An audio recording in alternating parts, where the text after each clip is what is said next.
And I found the book, I gotta bring it over, I want to go back. And that's the edge.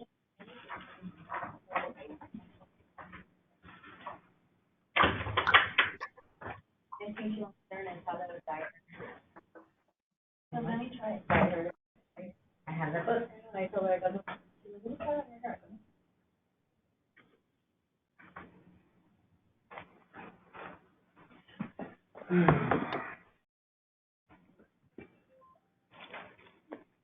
City Clerk, you ready? Yes. Everybody ready?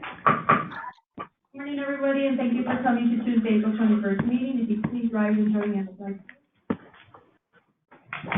your right hand over your heart, raise again. I Pledge Allegiance to the flag of the United States of America, to the republic for which it stands, which stands one nation under God, indivisible, with liberty and justice for all.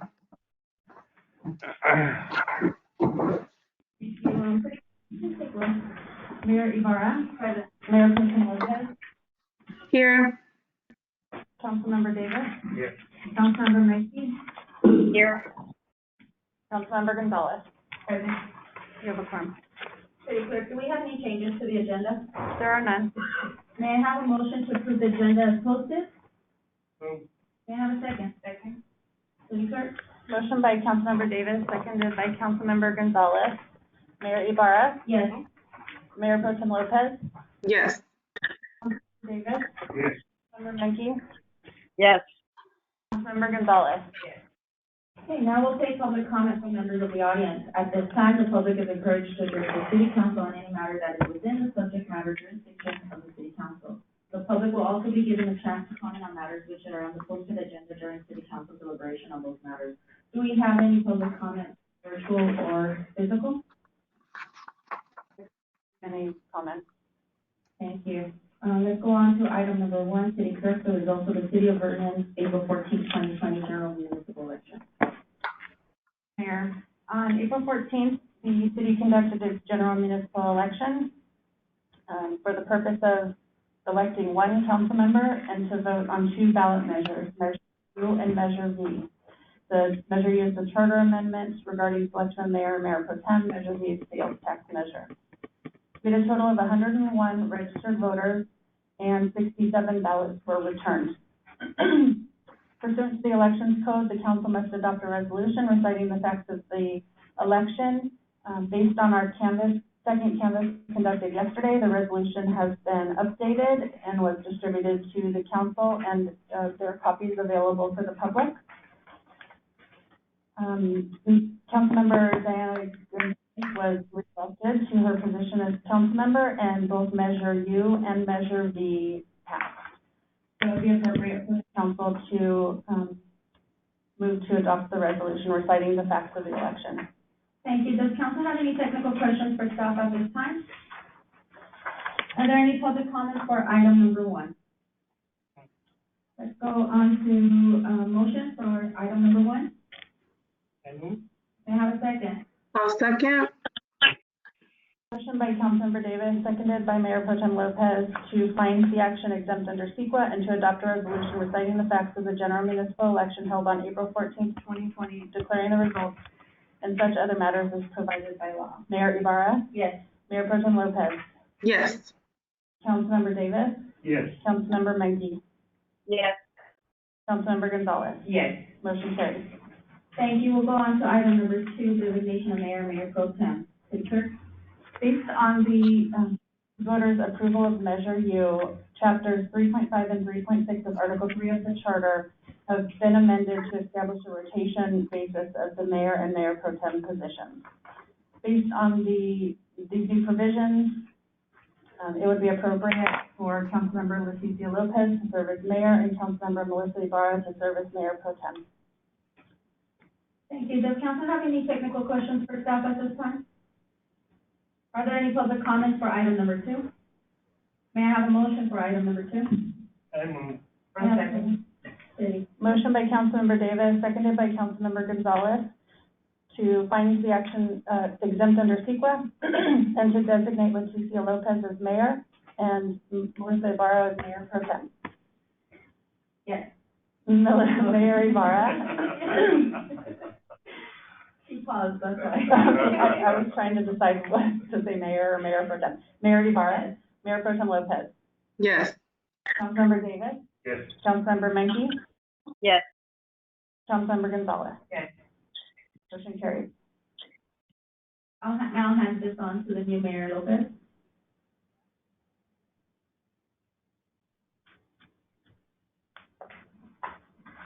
Mayor, you're running the meeting now. Thank you, Melissa. Now we will go on to presentation item number 3.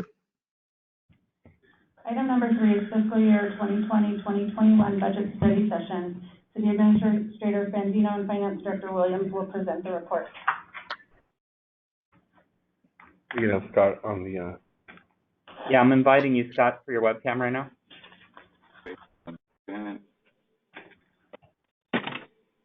Very good. I'm going to share my screen at this time.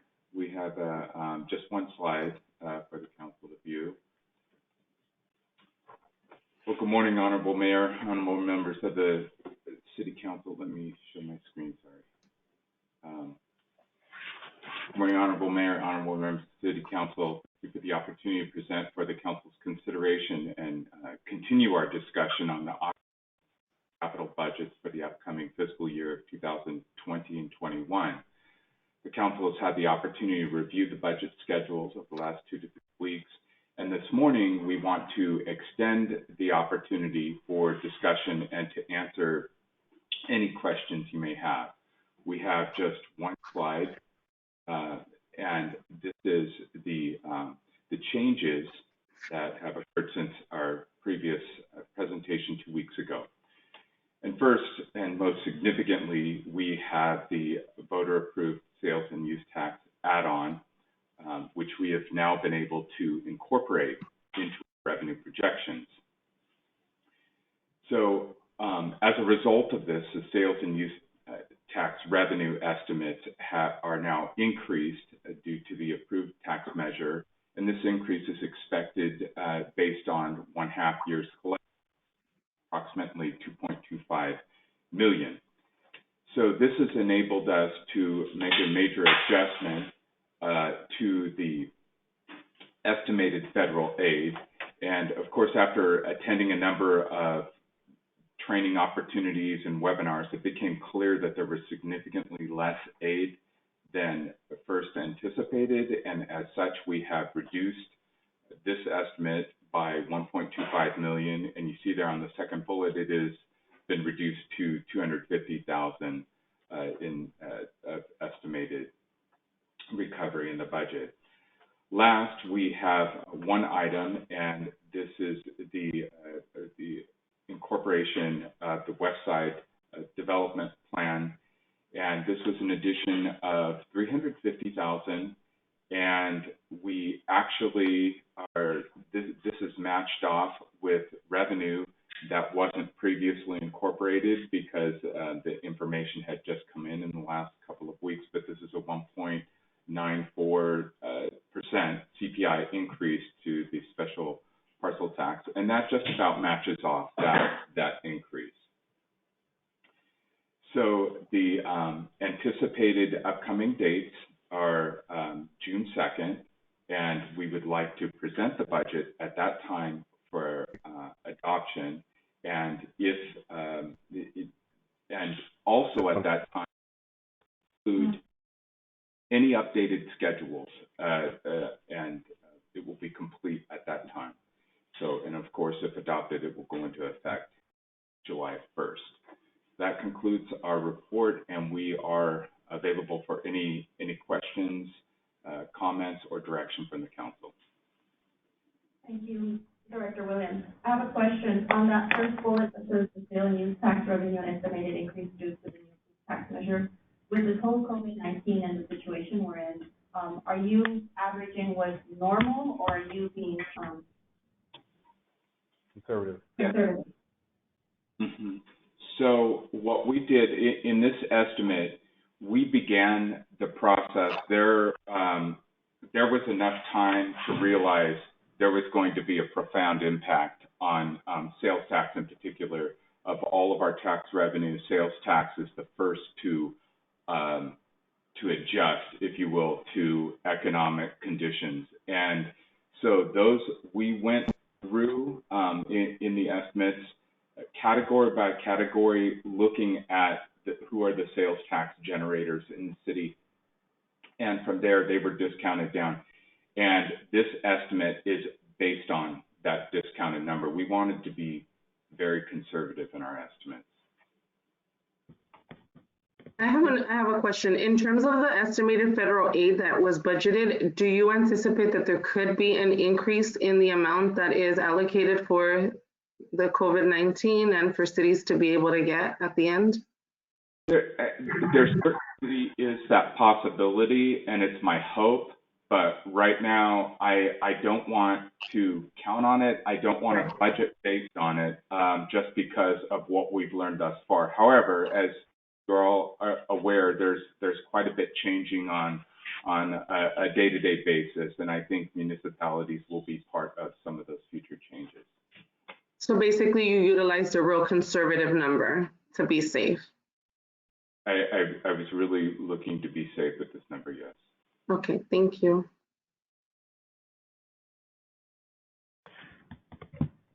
Scott, I have a question. Why is Vernon different? Can you talk about why Vernon is being impacted different than other cities? Yes. It's really the business mix that exists in the city of Vernon. And as everyone is aware, we are unique. There's not a disproportionate number of retail outlets.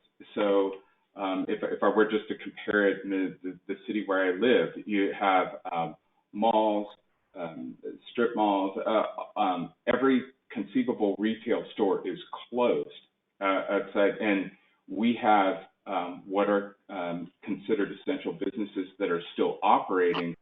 Then we have this further unique mix of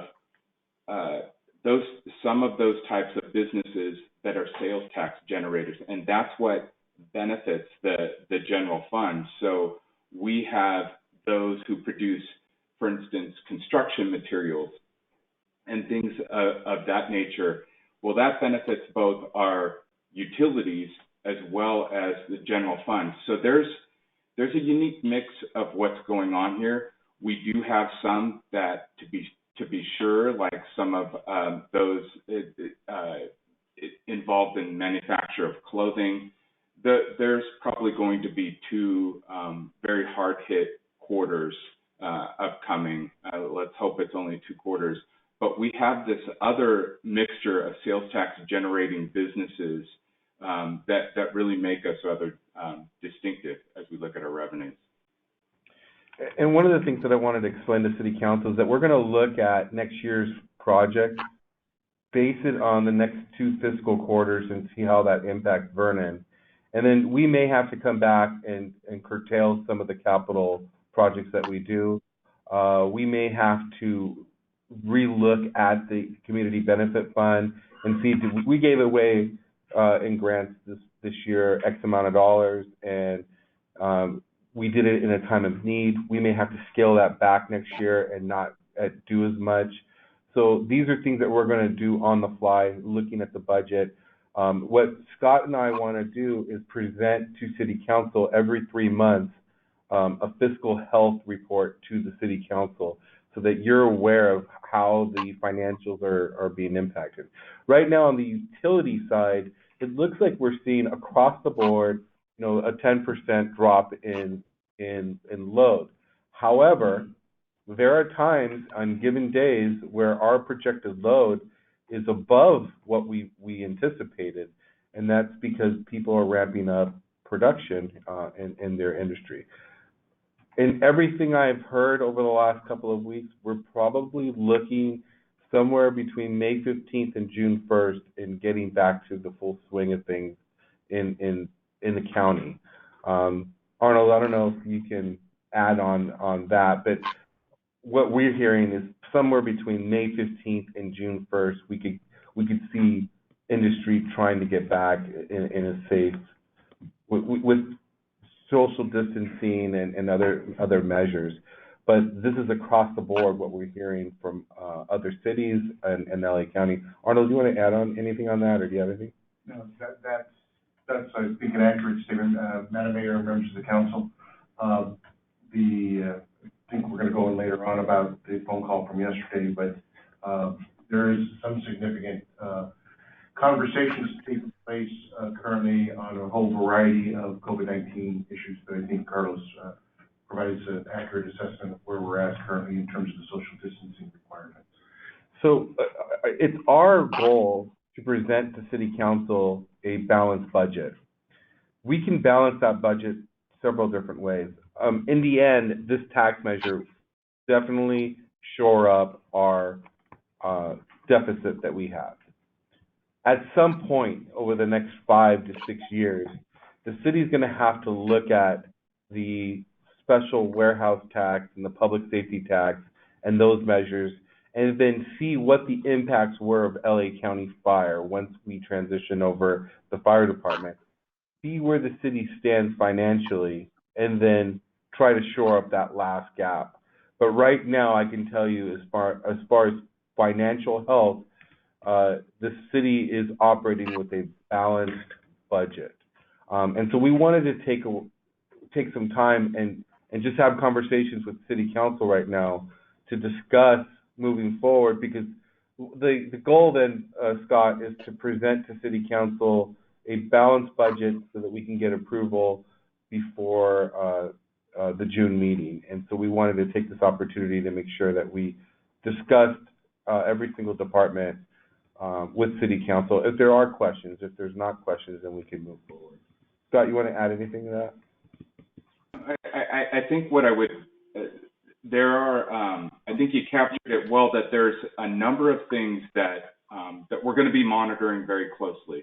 I think it is, we're of course going to be continuously looking, but to report out to the council every few months is really going to be imperative this upcoming fiscal year. And also taking a look at, I think we can't emphasize enough the importance of securing those long-term revenues for the going concern and fiscal health of the organization. But with the passing of this measure, together with the completion of transitioning fire to the county, as I have been looking at the general fund and my own analysis and just scrubbing through both the budget and the financials, the general fund is on a trajectory that it has not, I don't know if it's ever been on this trajectory, and I mean a very positive one. We are headed in the right direction, and we have to just very vigilantly keep at it. And this is one step in that process.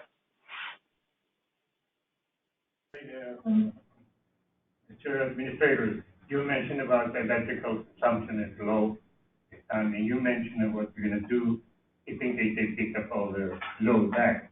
Now, if you think about what you're going to do, or now that the consumption of electricity is low, can you are you going to give discount on that one, or for the users? Or no. Okay. So what we're doing. What we're doing is, Bill, it's a great question, and I see where you're going with this. We are monitoring the consumption of electricity every single day, okay? Given the fact that we are 10% below what we normally should be, we're not giving discounts to our customers. What we are allowing is we're seeing in apparel, and we're seeing in different industries that because they had to shut down, they can't make some of their payments. So they're asking the cities not to forgive the debt, but to forgive or give them an extra 60 days to make the payment. Hopefully they can get back on their feet soon and make those payments. So what we've told our customers, Bill, is yes, we'll give you a 60-day extension. However, we won't charge you a late fee but you will become delinquent after 60 days if you don't start making payments. So that's what we are doing with some of the customers that are affected on the utility side. But we're not seeing, it's not a dramatic across the board, nobody can make their payments.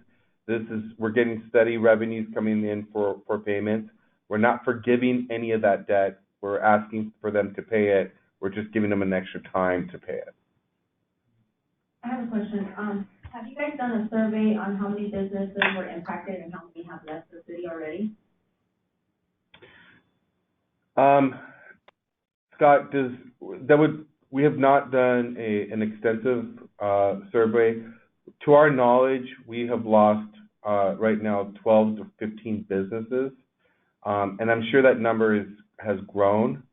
It's some smaller shops have had to shut down their doors, and then we will go back and look at that once the restrictions of the stay-at-home are lifted. But yes, we have lost some businesses that could not keep their operations going. We've lost some restaurants in Vernon. We've lost some small retail shops as well. And then so on the budget, is there any way we can, since we need to be conservative about it, especially with the impact that we've had financially, any of the capital improvements we can hold off on doing this fiscal year and roll it to another fiscal year?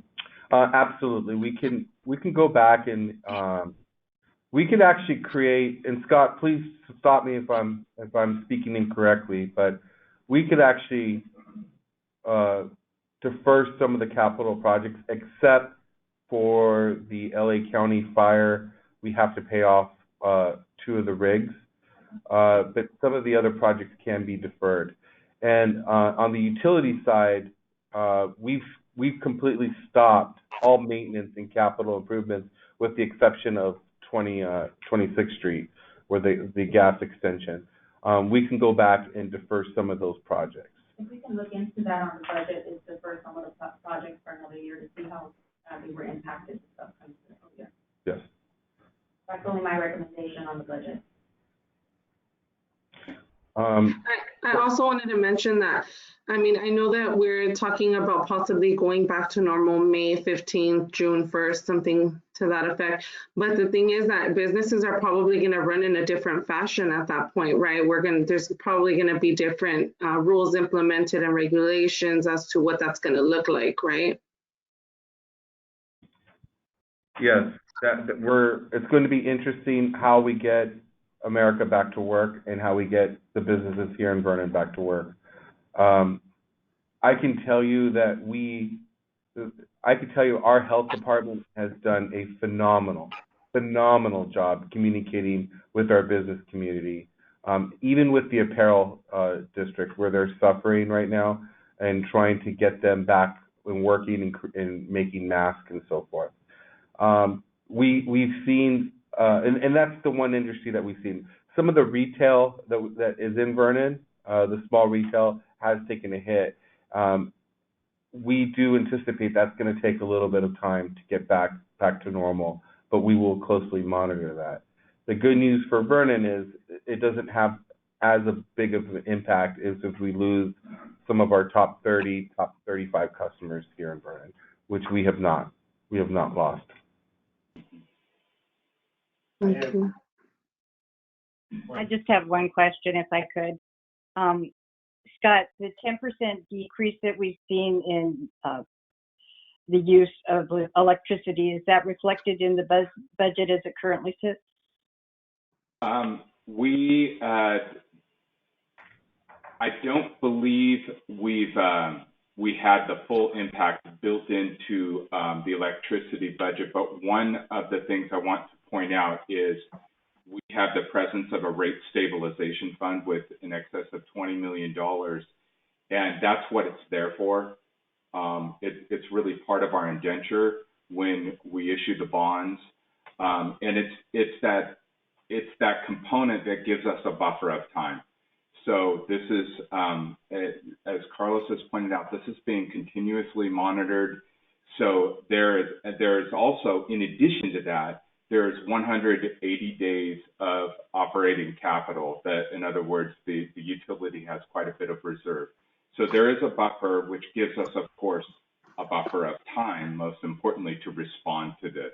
So the short answer is I don't think we had time to build that into the revenue projections at the time, but that may be something that's reflected in the final schedule when we bring it forward. Can we add that? If you're gonna come back with a more conservative budget with the capital improvement, can we add it in the metric side, the 10% decrease, just as a buffer? Because we're seeing it now, we don't know what the impact's gonna be once we're after June 1st. Yeah, and one thing we can do is we can put together, with Dan's assistance, a multi-year capital improvement plan, maybe even 5 years, where the importance of things are kind of ranked. So if we have a street that's in really, really bad shape, okay, that's got to come to the top of the list. But some of these larger projects can wait. On the utility side, some of these will be paid for with bond issuance.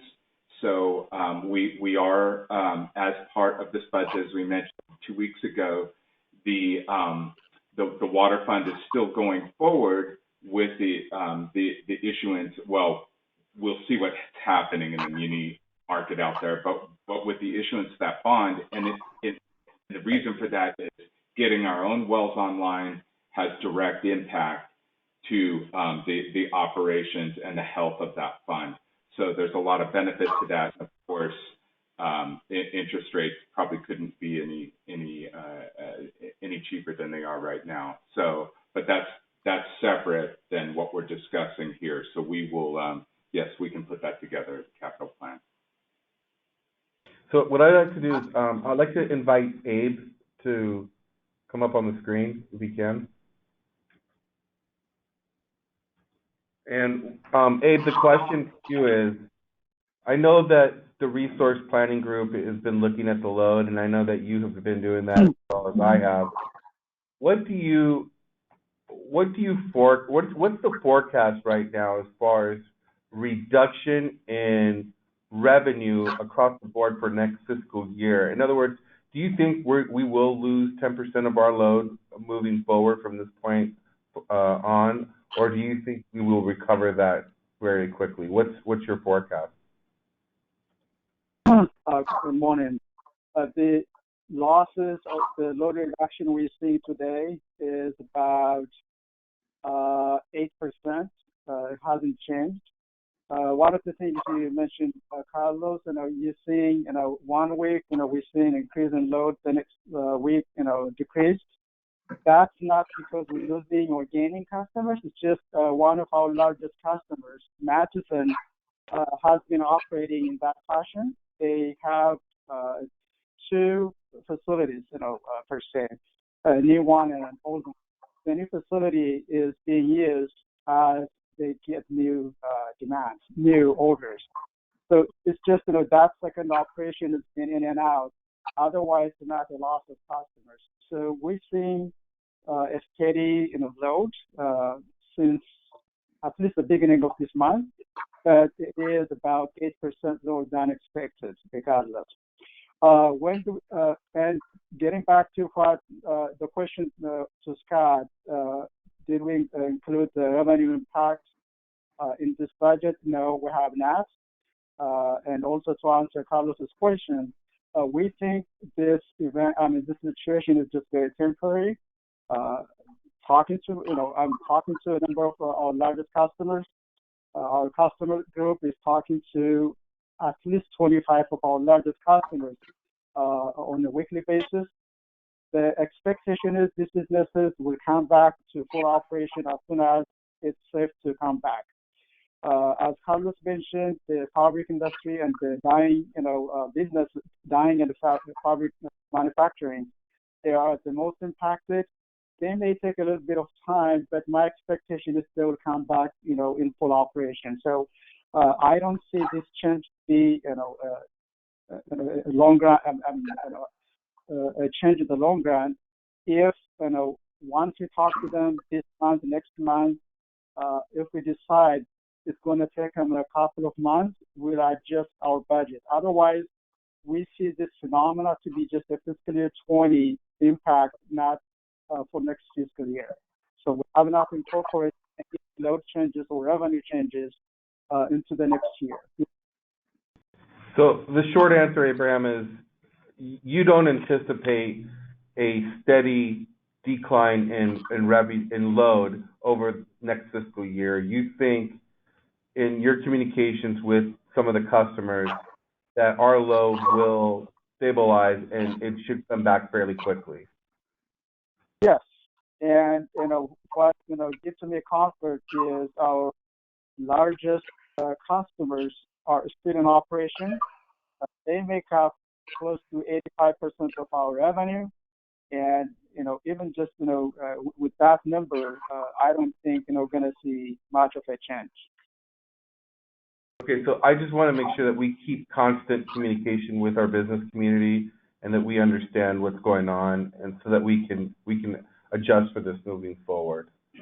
I think Bill had a question. Yeah, Mr. Administrator. I know the city had a incentive program for manufacturing or building rehab. Supposedly, like they change the light with the incandescent and everything else. Same thing as those motors. The motors, they're new ones now that they replace. I know you're giving some. What is that one for the budget? Is that going to be for the lesser load? No, but Abraham, the question is, as far as any rebates for energy efficiency programs, what do you have budgeted right now for fiscal year 21? Yeah, we do have, I believe, about $750,000 budgeted for energy efficiency measures. Abraham, how has energy efficiency impacted the utility? Yeah. Well, yes, it does impact, reduces revenue, but it is mandated. It's one of the mandates in SB 100 and SB 350. The legislature requires utilities to increase energy efficiency, basically doubling of energy efficiency. That's mandated, and we're implementing that on a yearly basis. We're not doing it once, all one time, but we steadily, increasing the number of energy efficiency measures at a rate of about 5% a year. So, Bill, we continue to work with our customers. We look at it. We have seen a reduction in load because of energy efficiency. It's affected Vernon across the board, lighting, motors, etc. That has affected our load, but it's stuff that we've been able to plan for. As much as we've had energy efficiency impact Vernon, we've had on the other side new industries come forward and increase their load, such as Mathis and Tri-Gas and so forth. So they've pretty much balanced out. So the other thing I wanted to address with City Council is on the slide that you got from Scott. There's a third bullet point there for $350,000 increase in the public works. So Dan Wall, I'm sorry, was there any more questions before I get into this one? Any more questions for Abraham? Because I'm going to cut Abraham out. No, thank you. So I'm going to bring in Dan Wall. So what I wanted to talk to the City Council about is in our budget for next year. Let him in. Are you there, Dan? We should see him, and yeah, there you go. Yes, I'm here. Okay. Dan, you want to talk about the $350,000 and what we're proposing to City Council? Yes. So what we're proposing to do is to do a specific plan for the west side of Vernon. In this specific plan, we're going to look to use some of the synergies from the art district and attract new developments. The development would be, we're not quite sure what the development would look like. However, it would likely have some hospitality component, maybe a housing component, but it's something we would work with the community to do. So the $350,000 would be for studies We're looking to do an area-wide environmental study to help attract new development into that area. So Dan, let me help you out a little bit. What we found is that some of the property owners on the west side of town, they are holding on to property and they're kind of limited on how they can develop that property and or sell that property. What we want to do is we want to work with City Council and also our ad hoc committee to include additional residential on the west side of town, additional clean commerce on the west side of town, and also include some sort of mixed use for that residential, and then look at putting in a veterans housing unit somewhere on the west side of town, and some sort of development, and trying to find grant funding and or different funding for those types of programs. This is something that's for the future that we think by changing the zoning requirements on the west side of town, that's going to open up Vernon for additional revenue sources. Dan, you want to talk a little bit about that? Sure. So the way that it would help with revenue sources is that development would increase the value of the properties, so that would increase our property tax base. And in addition, if we were able to attract hospitality-based, such as restaurants, hotels, or retail, that would also bring in a sales tax component and a transient occupancy tax component.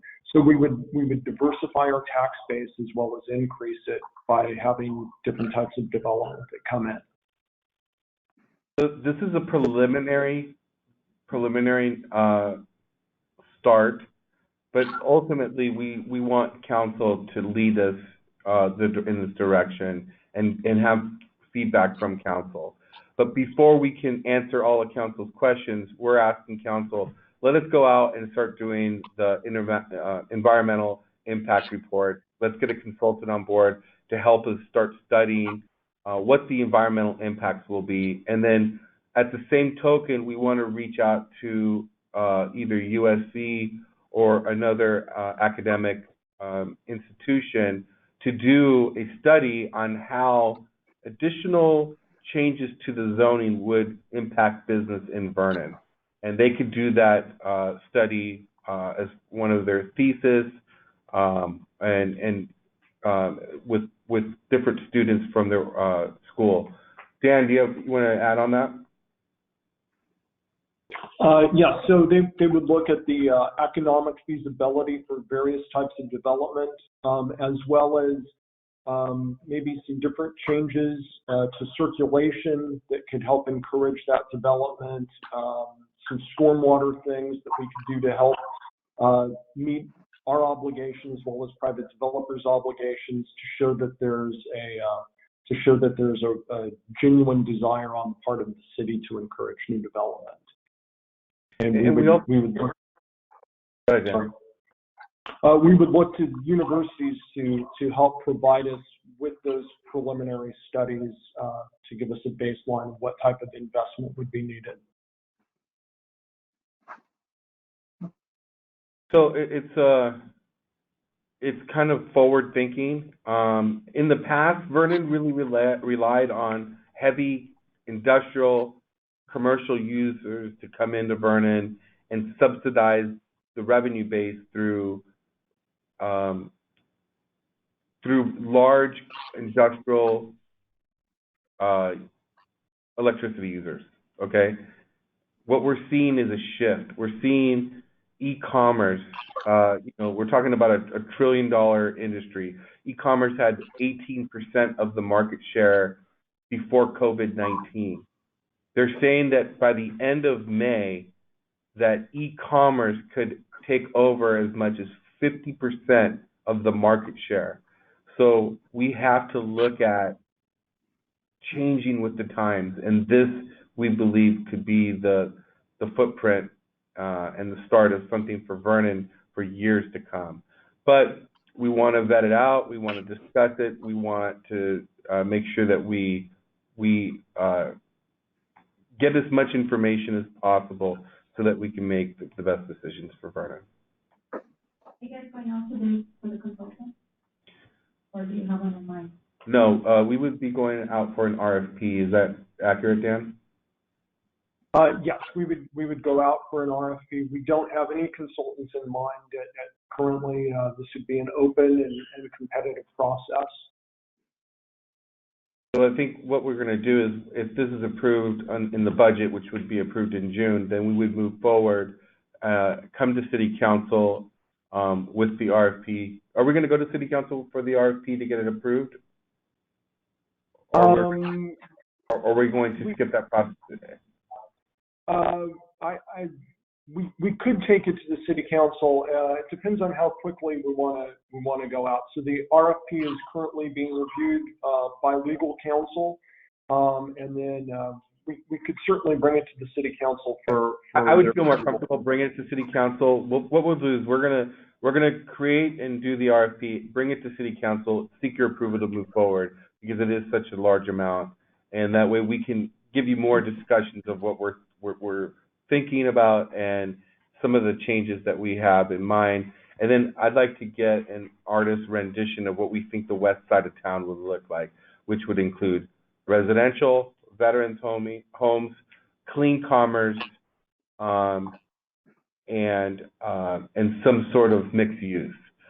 We understand that there will be opposition to this from the community. There's going to be some opposition in the west side saying, hey, look, we operate this facility here. How are you going to work this in with what we're doing? So we understand that there's going to be some challenges, but we'll bring those forward to City Council for review. So before we go out for RFP, what I'll do is I will agendize that, come to City Council, get your approval to move forward, and then we'll go out and hire a consultant. When are we going to deal with the EIR, the environmental impact? When do we? Yeah, is it going to be dealt with at the same time of the RFP? Yeah, so the consultant will actually start that EIR. Once we select a consultant, then they will go out and start that process. How long do you anticipate? Dan, how long do you think it'll last?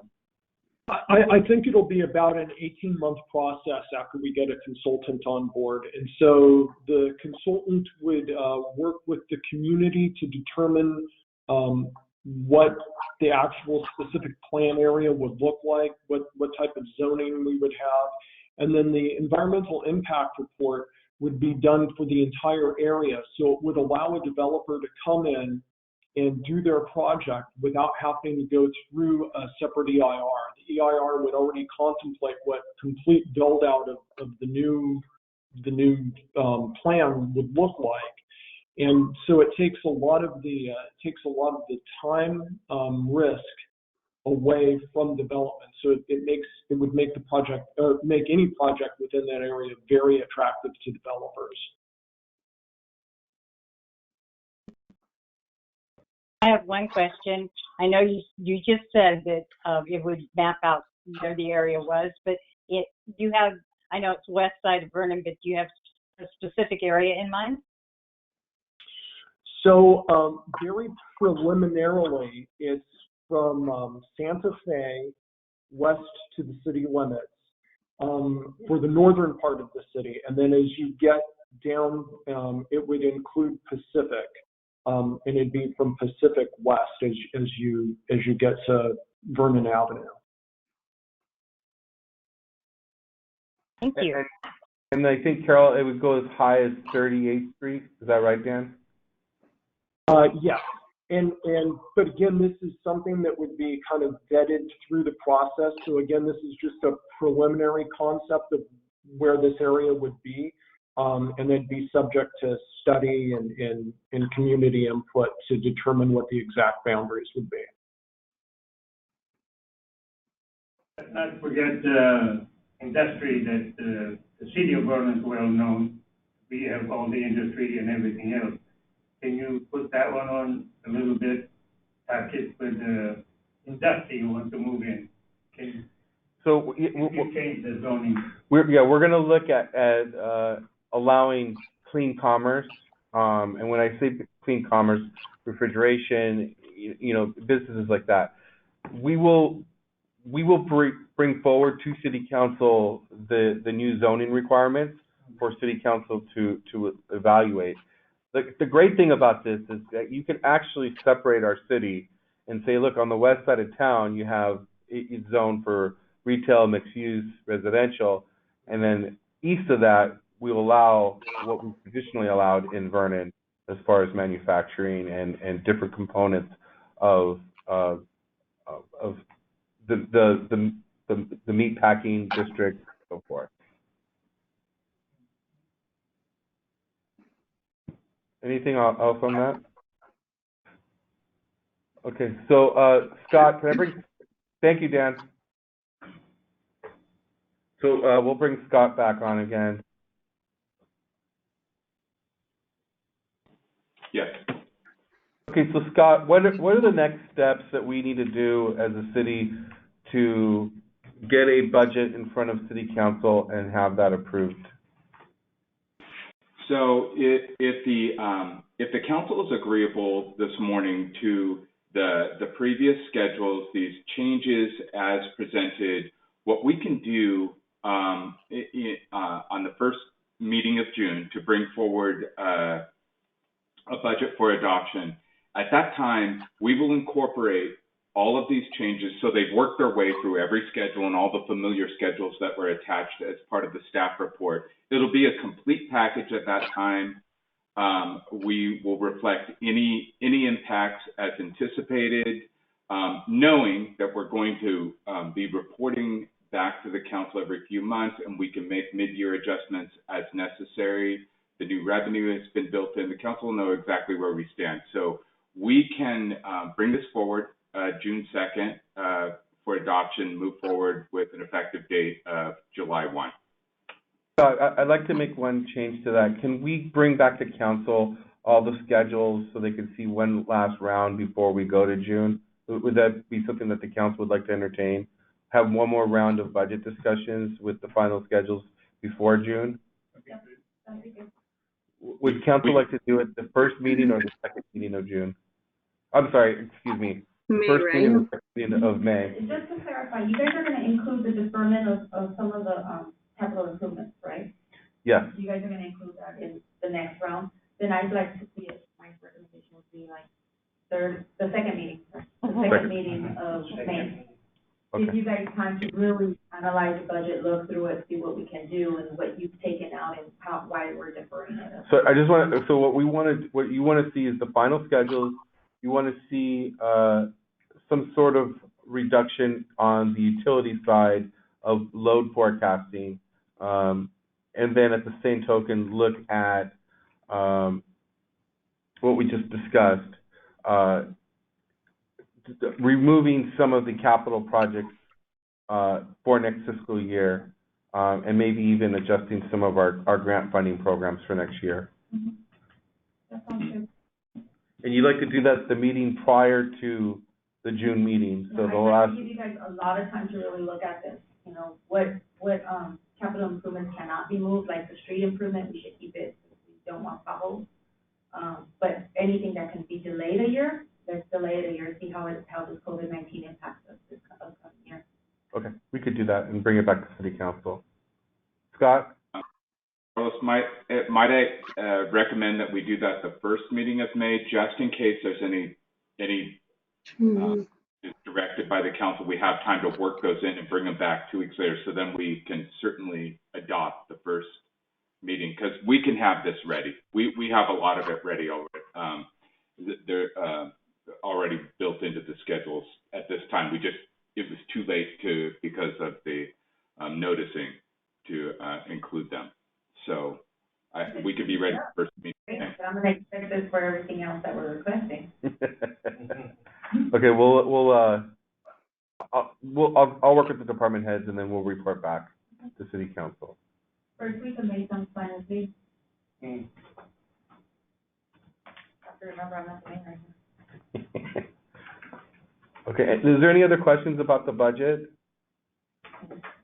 Or anything that the City Council would like to see? Okay. Okay, thank you. So now on to item number 4. Item 4 is Employee Service Pin Award for March 2020. And Human Resources Director Earl will present the item. Good morning, Mayor and members of the City Council. We had 6 employees achieve service milestones during the month of March. One second. Put my camera on. Since they can't physically be present at the council meeting today, I'd like to go ahead and read their names and positions so that they can be acknowledged during the City Council meeting. It's being recognized for 5 years of service. We have Facilities Maintenance Supervisor Ron Bustamante, Senior Deputy City Attorney Brian Bian, Police Dispatcher Jessica Davis, and Mayor Pro Tem Melissa Ibarra. And being recognized for 20 years of service, we have Sean Sharif Zadeh, a Principal Resource Scheduler Trader, and we also have firefighter Alan Castro being recognized for 20 years of service. And that concludes my report. We will now go on to the consent calendar. All matters listed on the consent calendar are to be approved with one motion. Items may be removed from the consent calendar by any member of the council. Those items removed will be considered immediately after the consent calendar. Does council wish to pull any items from the consent calendar?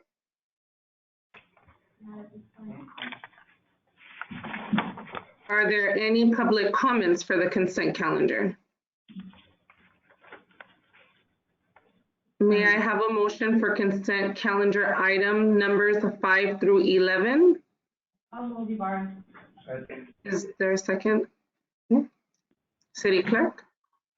Motion by Mayor Pro Tem Ibarra, seconded by Councilmember Davis to approve consent calendar items 5 through 11. Mayor Lopez. Yes. Mayor Pro Tem Ibarra. Yes. Councilmember Davis. Yes. Councilmember Menke. Yes. Councilmember Gonzalez. Yes. Motion carries. We will now go on to new business. Item 12 is temporary emergency moratorium on evictions at residential property. City Administrator Sandino will present the report. On March 14th, 2020, the City of Vernon declared a local emergency due to the recent outbreak of the novel coronavirus, COVID-19. The COVID-19 pandemic has had a significant effect on the national, regional, and local economies, resulting in economic hardship related to layoffs, COVID-19 affected quarantines, and/or reduced work hours for a significant percentage of the nation's workforce.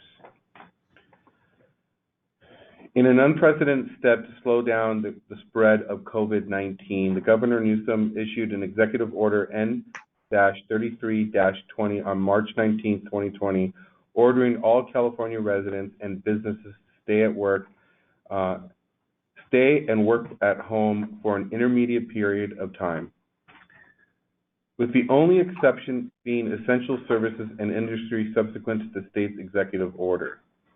The city understands that there's a host of factors that may impact its residential population. For example, individuals exposed to COVID-19 may be temporarily unable to report to work due to illness caused by COVID-19 and/or quarantines related to COVID-19. Individuals directly affected by COVID-19 may experience potential loss of income, health care, and medical coverage, and ability to pay for housing and basic needs. This will lead to an increased demand on the already strained regional and local health and safety resources, including shelters and food banks. School closures have led to many parents adjusting their work schedules to take time off of work and stay at home with their children. The inability to work due to closures will economically strain those families and cannot afford to stay at home without pay. The situation is extraordinary and evolving rapidly. California Governor Newsom issued the executive order N-28-20, which expanded cities to power and enact local rent control ordinance in response to the financial implications of COVID-19 pandemic. Specifically, various sections of the California Civil Code authorizes cities to control certain aspects of the landlord-tenant relationship, but cities are preempted by state law from prohibiting evictions, stemming from failure to pay rent or those stemming from foreclosures. The governor's executive order expressly waives the provisions of state law and expressly allows cities to enact local moratoriums on residential and commercial evictions caused by COVID-19. What we are asking the City Council to consider is consistent with the city's local emergency proclamation and the state executive order N28-20. An emergency ordinance has been prepared. It would prevent evictions of residential tenants impacted by COVID-19 during the emergency period. The safe harbor would apply to evictions or residential tenants of the following situations during the emergency period. Number one, for temporary non-payment of rent if the tenant demonstrates that the tenant is unable to pay for rent due to financial impacts of COVID-19. Number two, for a no-fault eviction if any member of the household is sick, in isolation, or under quarantine, landlord who knows that a tenant cannot pay some or all of the temporary due to financial impacts related to COVID-19 shall not seek to evict the non-payment of rent. Number three, a landlord may not charge or collect late fees for rent that is delayed due to financial impacts related to COVID-19. Number four, during this moratorium, a residential tenant should also be waived any obligation from payment of late fee assessments related to electric, water, fiber, gas, utility charges, and service shall not be shut off due to non-payment. Number five, the moratorium would remain in effect for the period of time set forth by State Executive Order N28-20 and may be extended from time to time unless sooner terminated or repealed by the City Council. The financial impact to the city long-term, we believe, is very minimal. We're not asking for debt forgiveness. We're just asking for the moratorium to go into place and allow residents to stay in their homes and not forgive the debt, but actually pay it back once they're back on their feet. I have nothing further. Does council have any technical questions for staff? I would like to. I have a question. I would like to move to the rent. Okay, I'm hearing myself reverberate. Sorry. Carlos, this is excellent. Councilmember Menke, we have Councilmember Gonzalez is addressing the council. Sorry. Okay. So I would like to move to suspend the rent on the city-owned houses and apartments for 90 days to help our residents with the hardship. Okay, so you're asking to suspend the rent? For 90 days. That would be something that, Arnold, I need your help with this one. Yes. That would be the Housing Commission? That would be Housing Commission discussion. That's one element, but just for clarification, are you looking to suspend without the requirement to pay in the future? Yes.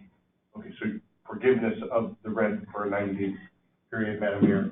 And I would agree that you can make the recommendation. I think we'd have to refer it back to the Housing Commission, and then it might have to back up to City Council for action, but. No, it would be a housing decision. It's not a council. Housing and council are separate. This is a moratorium. This moratorium would, if the council adopts it, would defer rents. Correct. The recommendation from Councilmember Gonzalez is to forgive or suspend the rents for a 90-day period, correct? Okay. But that would have to go back to the Housing, that would have to go to the Housing Commission. That's not part of this ordinance before you this morning. I have something. So it's not only the deferment of rents, but in addition, it's also to eliminate any additional fees, right? Any late fees or anything like that, right? Madam Mayor, yes, that's correct. Carol has it. Councilmember Menke, we can't hear you. We can't hear you, Carol. Okay, now can you hear me? Yes. Okay. I think this is a good first step. I'm a little concerned with the 6-month time frame. I realize we're in line with most of the cities in the state of California. However, the city of Los Angeles, as well as the county board of supervisors, have extended that period of time to 12 months. I think that's probably more realistic. And as to a reduction or forgiveness of rent, I think down the road the Housing Commission is going to need to look at that. I believe that the County Board of Supervisors is recommending in their capacity to reduce rents or to subsidize rents, I believe it is, at $1,000 a month. These are just things I think we're going to need to look at in the future. It's so fluid right now, the situation. I don't think we can do much more than the moratorium. And I appreciate your work on this.